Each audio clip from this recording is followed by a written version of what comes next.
yeah? Even if that is just incomplete. yeah? Alright. So even if I'm saying, even if that is the case, in terms of time has nothing to do with dependency. Dependency is independent of time. It doesn't necessitate that, okay, look, I'm not talking about time. I'm not talking about time. So dependency does not depend upon time. Things can happen simultaneously and be dependent. Now, what I'm asking you is that if the universe was here for eternal, like it never had, there's no such thing as a beginning for it, that does not necessitate that that it's not dependent on something. It still must be dependent on something. My question is, what is it dependent on? I disagree. An eternal universe doesn't depend on anything. And one is fixed in time. One with the beginning, I agree. It depends on something. It depends on some starting conditions, right? But an eternal universe doesn't depend on anything because it's always been. It is its own reason. Eric. Because I'm just feeling like it's a bit. This was the argument I put forward to the gentleman, because you weren't here before, so it's a little bit difficult for me to break it down. Premise one: everything in observable reality is dependent on. I was standing there the whole time. I heard the whole thing. So everything in observable reality is dependent upon something. Yeah. Number two: the universe is an observable reality. Therefore, some of it is. Yeah, okay. So some of the stars, some of the sun, some of gravity, some of everything. Everything can be like anything that you're going to come with. It's going to be induced. Yeah, it's going to be used inductive methods to derive it. You're not going to get one thing flows from another. Yeah. Yeah. Agreed. The same thing with the universe. What I'm saying is that okay. So number one, everything in observable reality depends on something. Number two, the universe is observable reality. Therefore, number three, the universe must depend on something. I understand your train of thought. I simply disagree with it. Okay. Now what you said, which is that the universe is eternal, in terms of time, because eternality has different connotations. You said the universe was always here. My deduction has nothing to do with time. The universe could very well be here for all, whatever you want, but still must depend upon something. Why? Why not? Well, no, but hang, you said it must, therefore you must have a reason why. You say it must depend on something. Okay, because so you need to justify that must. Thank you very much. Now what you have to do is you have to tell me why my premise 1 is wrong or why my premise 2 is wrong. So it's up to you now. I'm not. No. Your basic premise of one thing flows from another, and that everything is linked to that which went before it, and that the tree is connected. The tree depends on the ground and the rain and the sun and the earth. Now you're strawmanning, because I'm not using the Kalam physiological argument. I'm not talking about before. I haven't used time. I haven't said cause, but I said dependency. If I may, just tell me where I'm going wrong. Let me try. Yeah. So you're saying that everything depends on something else, and so what we see right now. No. I didn't say that. I said everything in observable reality. Yeah. Okay, everything that we can empirically sense, touch, feel, whatever it may be, that is dependent upon something. Okay. The universe is within the empirical realm. You can feel it, touch it, sense it, etc. Some of it. Yeah. Therefore, the universe. There are many aspects of the universe of which we have as yet no idea. Okay, that's science has no idea. It's true. It's very true. Therefore, there is much of the universe which is beyond the realm of our senses, beyond the realm of observability. No, right? but the same thing could be said about the sea, about the ocean. Absolutely. No, I mean, I'm not postulating that we have to know all the elements of something in order for us to know the full thing. I'm saying that we're using an inductive method here. Okay. To come to the conclusion. Yeah, but this requires assumptions, right? Unless you have all information, if you're using an inductive method, you are making assumptions. Reasonable, rational assumptions, perhaps, but nevertheless assumptions. I'm sure you make those every day. Yeah, absolutely. But I'm just saying that doesn't make it so. That doesn't make it must. No, that makes it an opinion. Your job. Your job, because any deduction in that case can be the same. Any deduction that you make, any argument you put forward, is going rests on a premise that you start with, right? Yeah. And therefore, actually, all you end up doing is going around in a big circle and proving the premise what you have to do as an interlocutor, or what this man has to do, both of you can maybe have a little 2-minute team talk, is you have to tell me why premise A or premise B is wrong. Okay, so in an eternal universe, which has no beginning and has no end, yes, it is its own thing, it is its own continuation. And therefore does not depend on anything. It always was. Therefore, how can it depend on anything? That's a question. Let me answer. If I had said to you that everything in the beginning, everything that begins to exist has a cause. And the universe began to exist, therefore the universe... but you see, that's not an eternal universe. If it began to exist, it's not eternal. No. If it's a condition. If I had said to you this, yeah, then in that case you can come back to me and say what? But the universe didn't begin to exist. I'm not saying that. I'm saying that it did begin to exist. No. Beginning time is irrelevant to my argument. You're saying the universe had a start and therefore the universe as a whole must depend on something. I don't care. And Allah is the thing the universe depends on, right? I get where you're going. No, please don't strawman the argument. Because now this, by the way, when people see strawman in an argument, they start to originally realize that okay, this man is trying to get away from the argument. I'm saying to you that and I know you're an open-minded guy, by the way. I am. So I know that look, I've got nothing but love for you and everyone else here. Thank you for saying that. You're a very nice guy. But let's just use our rational faculties here for a bit, please. Yeah. Okay. The universe is an observable reality. Yes. Everything within this universe, we can induction. We can say okay, it depends on something. I'm saying the same thing applies for the universe. Okay. Now, I'm saying you can realize this for more than one reason. Number one, you're using induction. Number two, we can make another argument which is referred to in philosophy as the argument of contingency. Let me just put it to you, yeah? Everything that is, because contingency is really like dependency, yeah? The universe has anything that has an explanation on and of itself, yeah? Or is necessarily true, doesn't require something external in order to explain it. The universe, though, requires something external in order to explain it because it's contingently true and it's not necessarily true. If you believe it is a finite thing, I agree with you. But no, not if you believe it to be an eternal. No, that's wrong. It is its own explanation. I'm telling you that this position that I'm taking just is. That's it. It just is. The universe. It just is. That's what Bertrand Russell said in the debate in 1930. And I know that philosophically and didactically this is an unsatisfying response because there's nowhere to go after that, right? But that's the fact. It just is. That's a philosophical podcast. Well, or it's truth. No, it's not true. Let me tell you something. You can't just say that. No, hold on. Sorry. If you're walking now, let's use the watch. We're just expressing opinions, right? Let's bring the. You can say you disagree. You cannot say it's not true. No, I'm telling you it's not truth to you. I'll tell you it's not true. Full stop. I'll tell you why. No, let me tell you why. I'm sorry to be like. No, it's okay. No offense. Let me tell you something, yeah? You're walking in this let's say you're walking in a desert, yeah? And you see a nice phone. The Dawah phone, yeah? No, we use it, but now we've got microphones, the problem is good. Anyways, we're getting more professional guys, you know what I mean? Anyways, the point is, if you saw that, you're not gonna say this phone just is. No human being would do that. You would try and find an explanation for the phone. Your rational faculties would lead you to the fact that this phone has a contingent. It's contingent on something else, and it's also got a contingent explanation. In other words, the phone can't be explained necessarily in and of itself. It must be explained from an external reality. This is one. The universe, the same thing. This is not the whole thing. This is not the whole thing. Yeah, the universe created the phone. The universe is the end of the story. Yeah, in some way or other, the contents of the universe came about to create that phone, right? The atoms and the people and the evolution of the earth that created the people and the atoms that were created in stars came together to make that phone, right? In a very long, convoluted and complex process over billions of years, right? That phone was created by the universe. Yeah, by agents within the universe. Okay. Yeah, but how were those agents created? By the universe itself, right? Ultimately, the universe is the ultimate answer. This is really interesting. It's incredibly interesting. You know why? Let me tell you why this is interesting, my friend. No, you have to know why it's interesting.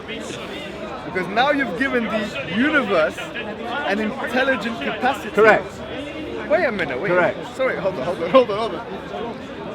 The universe is a single consciousness evolving, experiencing itself through billions of different eyes, of which each of us is one. We are all one consciousness. The me that resides inside of you is the same as the me that resides inside of you, right? We are all one consciousness experiencing itself subjectively from a billion different perspectives, a trillion different perspectives. Every ant, every tree, every single one of these things is conscious and aware. The universe as a whole is conscious and aware. Wait a minute. It is a creative force. That's what the universe is. Yeah, it's a fount of creative force. Sounds Each nice. of us Sounds- is an expression. Okay, sounds a bit spiritual to me. Hey, really? Hey, may I say something to you, my friend? In fact, that doesn't sound spiritual. That sounds religious. No, no, that's religious. Religion is a thing That of you- man that- used to you- enslave okay. and control and Whatever. divide It doesn't people, matter. to set them against each Stop. other. Muslim against Henry. Christian against Jew. Do you know what I mean? This has been done for thousands of Yeah, years. Stalin- Divide and and rule. Stalin was That's one of them. all religion Anyway. is. Divide and rule. Yeah, Stalin was a religious man. Having said that, I want to ask you a question. Divide and rule is Hold a on, tactic. come- Religion is one aspect Please, of that please. tactic. Allow us Yeah? to speak. Black and white is another one. Now you've said that. Red and blue is another one. You know what I mean? There's a billion of them out there. Eric, let's have a conversation. Now I'm going to say to you, listen. You just said, first of all, the universe has creative capacity. Personifying the universe, giving the inanimate the characteristics of human, anthropomorphizing the universe. No, not Wait, hold human. on, No, excuse me. no, it's not human. I Wait, didn't hold say on, hold on, hold human. on. No, hold on, please. You said the universe created the phone. Correct. That means to say in your mind that you believe, as you've just made a case for it, you actually believe there is a metaphysical reality within the universe, which is a consciousness, Correct. as you've said, Correct. which allows for things to be created. Single universal That is- binding consciousness that That is not, interpolates my friend, everything. my friend. Justify what you've said scientifically. Why do I need to justify it Ah. scientifically? Why? Okay, let me tell you I'm why. expressing a belief. No, okay. Justify Allah scientifically. Do you know what I mean? I'm expressing a Hold on, belief. no. Okay, I'll tell you the major I difference. believe this in my heart Eric, and my Eric, soul. sorry, Do you know what I mean? Eric, I'm going to have to pull you up on that. We don't believe Allah is in the universe. We don't believe that. We don't believe Allah is inside the universe with us. We don't believe in that Allah is omnipresent. We don't believe that. Therefore, science, which is a tool which analyzes that which is in Correct, the universe. tool. Excuse. Exactly right. Thank you very much. We use science instrumentally to come to conclusions about that which we feel, sense, touch, whatever. Yeah. Sorry, may I just... May I Hold just on, please, allow it. Yeah. Now, what I'm saying is, science is applicable. It's actually completely applicable in what you're saying, and it's completely not applicable when it comes to Allah. Therefore, what you have to do, since Allah is not in the universe, okay, is you have to justify to me how scientifically, what evidences you have scientifically that the universe has the capacity to create. And is this the length you're actually inventing your own religion today Okay, may to I? run away from the May I idea now? that there's an No, I'm not intelligence inventing. God? Look, do you know what? I'm absolutely not inventing a religion. Go ahead and That's not answer, what I'm because trying there's a to lot do. of- This is not me. I did not come up with these ideas. This is. So who made it up? What do you mean? Who made it up? What I'm Who talk- said that what the I'm universe talking has a about is sort consciousness? of Buddhist Taoist, I guess, kind of. Okay, so- philosophy, yeah, where the ultimate reality is consciousness. So it's that ultimate reality through meditation, power plants, Justify these it, kinds of justify things. it. You know, shamanistic traditions all over the world Please justify have it. been doing these things for thousands of doesn't years, matter, right? so what? Anyway, so you asked me to say a couple of things about science, right? So let me do so, yeah? Please go ahead, So yeah. first of all, I like what you said about science as a tool. That is exactly what it is. Science is a tool which allows us to discover in a limited way how things work so that we can manipulate our environment to make our lives better, right? This is how we came up with technology. This is how we made tools, right? Was by understanding the physical world around us and working out ways to manipulate it to our advantage, right? This is what science is all about. Science is not a pathway to truth. It's a pathway to discovering falsehood, but it does not uncover truth. Science by its very nature, I am a scientist by training. Science by its very nature seeks to disprove things, right? To refine the approximation. Science never claims to come up with perfect, ultimate answers to Thank you. anything, I agree. right? I totally agree with you. It seeks to refine and get a better approximation, I think always, you've right? got a good hand. And Let me therefore, shake your hand for that. I agree with you. science can never be used to justify ultimate truth, right? Thank You you can very much. never analyse it scientifically. Brilliant. I It agree doesn't with work you. like that. What you said, Ultimate I agree truth with you. is I felt agree with you. in your heart and in your soul and in your conscience, right? That is where truth resides. Now. It does not reside out there, it resides in here. Now, And any truth that does not have at its heart brotherhood, companionship, collaboration, friendship, we're all on the same planet at the same time for a very, very short now you're making time. arbitrary Let's claims. make the most of it. okay, you're making arbitrary claims. Before we make the emotional argument, let's stick to the logic. You've just said here that science is not a pathway to epistemological ultimate truth. Correct. I agree with you. Totally agree with you. All right. Having said that, we move forward. It's a shifting. Number two, you said within our consciousness. You don't believe in God, do you? No. How do you account for consciousness? Consciousness is what you would call God, and what people would call God is what I would call the universal consciousness. No, But it's not a creator in the sense that it made us as something special in its own image, yeah, and that we somehow have dominion over the rest of nature. This is bullshit. Why is it? Why is Because it's destructive. It sets us against each other and it sets us against nature. This is not how any creature is supposed to live, against its environment. Please, let's leave out the emotion. Leave out How the... can you leave out emotion? We're emotional beings. You can't leave it. You can try and keep your emotions in check a little bit, maybe. Yeah, but you can't control them. You can't leave them out. What I mean to say is that here we're trying to focus on a logical argument. If you just start blurting out your subjective opinions, I mean, it would be quite ridiculous. If I started saying, oh, you know this and that, I started telling you things from the Quran, moral things, you'd say, what kind of man is this? He's not engaging with me on a rational level. So you have to kind of respect that dynamic. Number one. Number two, I'm saying to you, I agree with you. I agree with you so much as what you're saying is that science is not a means to the truth. Number two, what you said is consciousness. I'm asking you a question. Consciousness, which is really an inbuilt thing, which cannot be proven scientifically, cannot be proven or touched scientifically, and by the way, science can never prove consciousness, because it's out of the reach of the empirical five senses, or the five senses generally. Therefore, I'm asking you a question. Why do you believe in consciousness? And how do you justify your belief in consciousness? I believe consciousness is a reality. Is that the question? Okay, well, why? We are aware, therefore we are conscious, therefore consciousness is real. I mean, that's pretty much an axiom that you can, you know what I mean? We're here talking, we're aware, therefore we are conscious, therefore consciousness exists. Let me put some really... Almost Descartes kind of. But I'm gonna put this to you then. If that's the case, I can say, look, I believe in God. Yeah, for me, he's self-evident. That's how it is. That's fine. Okay, that way, because what it is, if you think about it, really think about it, yeah? Oh, please. You, actually, it's a really interesting conversation. I'll tell you why. Because you admit that science cannot give you objective reality in a full way. Yeah? You're saying that... Objective reality is a pipe dream, there's no such thing. Thank you very much. Are you a postmodernist?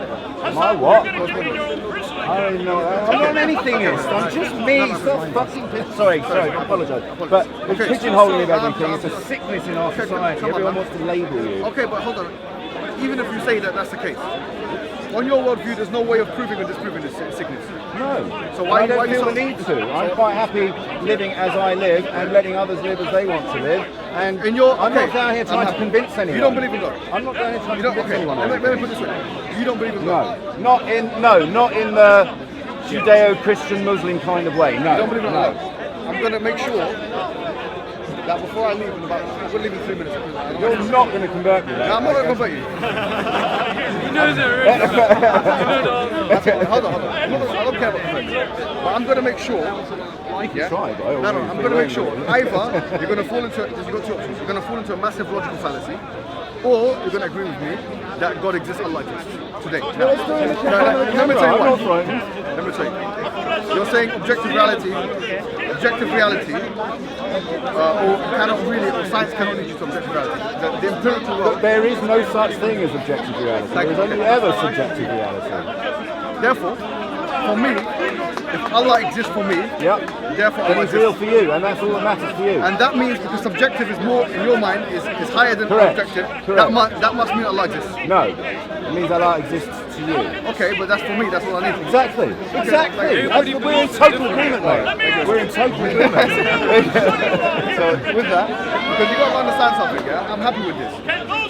If you're saying that Allah exists for me personally, and that the subjective experience is higher than the objective experience, then for you, no, there is no objective experience. There is only subjective experience. I'm not saying it's higher. I'm saying objective experience doesn't exist. But there's a distinction between if you're saying objectivity. But objectivity doesn't exist. I know we have a word in the language, but it doesn't actually exist. Objectivity, true objectivity is impossible. You always have biases, preconceptions. We're going to take it. I'm just going to finish off what I'm saying, then you can take it. Therefore, if the subjective, because you don't even know if I'm here right now. Well, you're here to me. No, sorry. You don't know if I'm here right now. You're here to me. Okay, good. So I exist to you. Correct. Okay, good. All right, no problem. What I'm saying is, therefore, if I come along and say God exists, Yeah. that's my subjective experience. That's better than you saying, that's higher for you than you saying to me you exist. No, but it's not my subjective. So in other words, the only experience that matters to you is my experience. Okay, fine. As the only experience that matters to you is Hold your on. experience. So you're And saying- therefore Allah is utterly real to you and utterly not real to If me. the tree falls in the And these forest and things- nobody hears it, does it still fall? Come here. Take over, come here. No, I don't want to. If the tree falls in the forest, Anyways, thank you very I much. mean, you're asking a question that gets right But to do you the know- heart of quantum mechanics. It's a very, very, very it's not that deep because quantum mechanics believes that things still happen whether we're there to No, they observe don't. them or not. No, they wait, don't. Wait, there's a fringe. Well, the Copenhagen interpretation anyway Anyways, believes guys, that I'll things end. exist in a